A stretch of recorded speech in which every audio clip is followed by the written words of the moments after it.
In 1987, I was given the opportunity to serve a 5-year term as Dean of Medical Education at the Duke University School of Medicine. The whole process of medical education was much more traumatic for students than it really needed to be. When I talked to Dr. Kamei about the possibility of coming to Duke NUS, there were several things that attracted me to this possibility. I told Dr. Kamei about the advisor dean system. He immediately saw that a comparable system would be very useful for the students at Duke NUS, and as you know, this then evolved into the college system.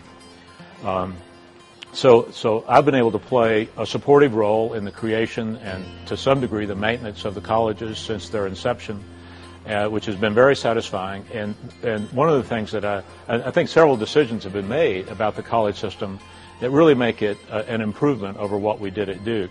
And one is the involvement of more faculty in each of the colleges. I think is a real improvement. I think it really helps for the students to have several faculty rather than only one knowing them well, and to have a mixture of clinicians and scientists in each of the colleges. I think is a superb idea.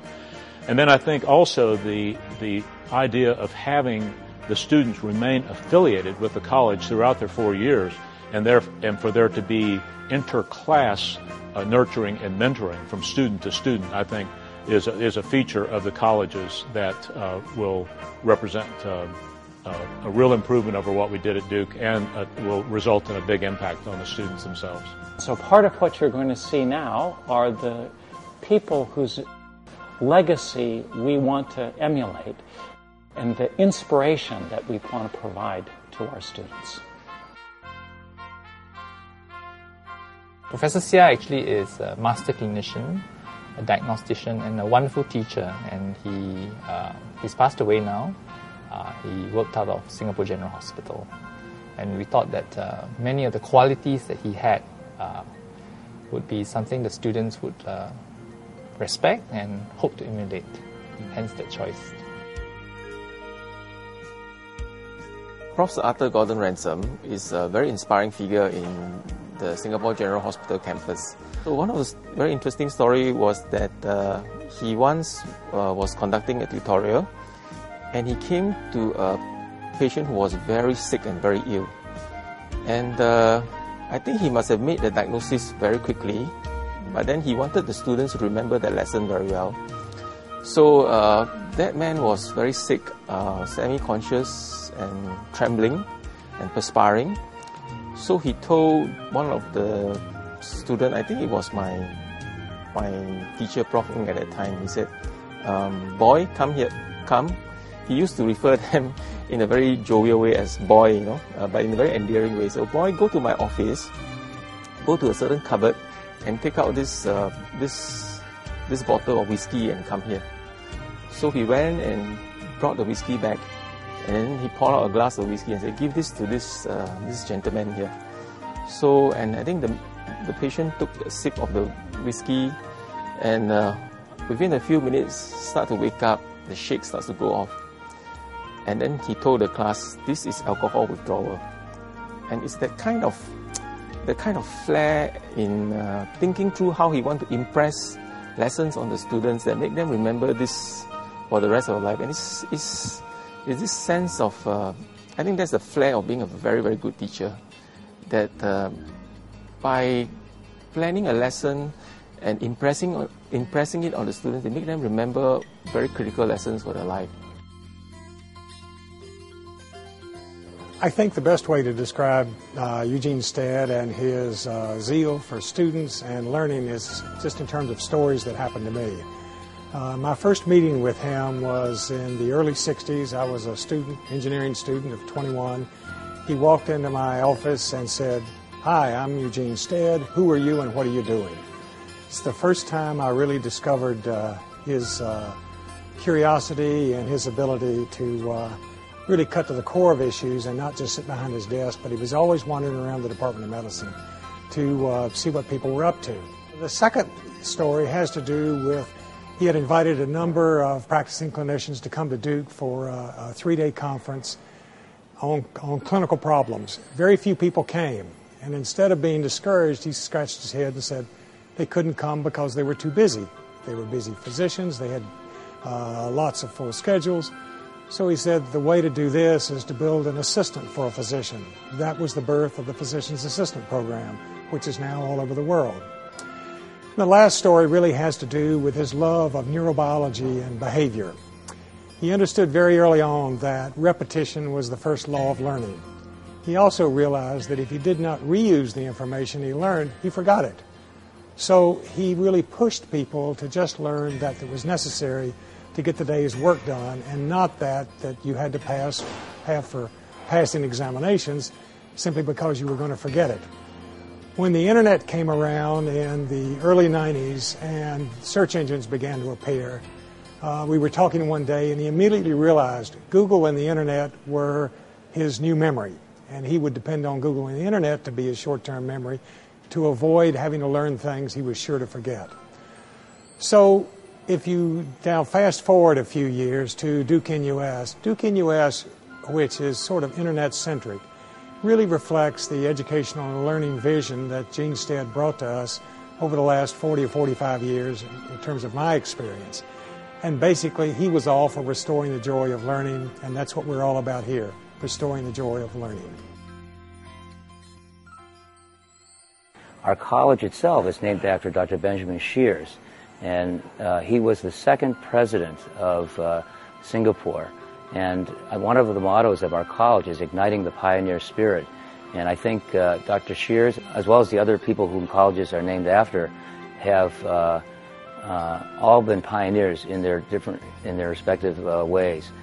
Dr. Shears was the first Asian medical graduate from a Singaporean school. He entered Edward VII Medical School in Singapore, and then went to Britain, and then came back and eventually became the first Asian professor here in Singapore.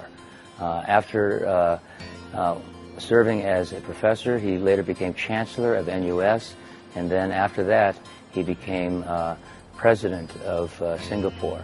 I think his life exemplifies many, many different ways of service to the community, first as a physician, then as a teacher, and then as a educational leader, and then ultimately as a political leader to a young country.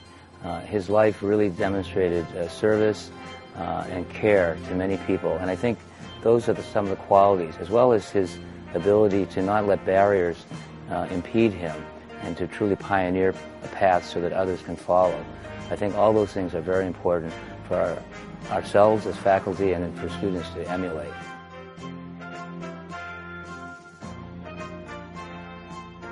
But I guess what really sets the college system apart is the fact that we have set time every week in our timetable to meet up with our college masters and our classmates, to just spend time over a nice lunch and to interact with them and build rapport.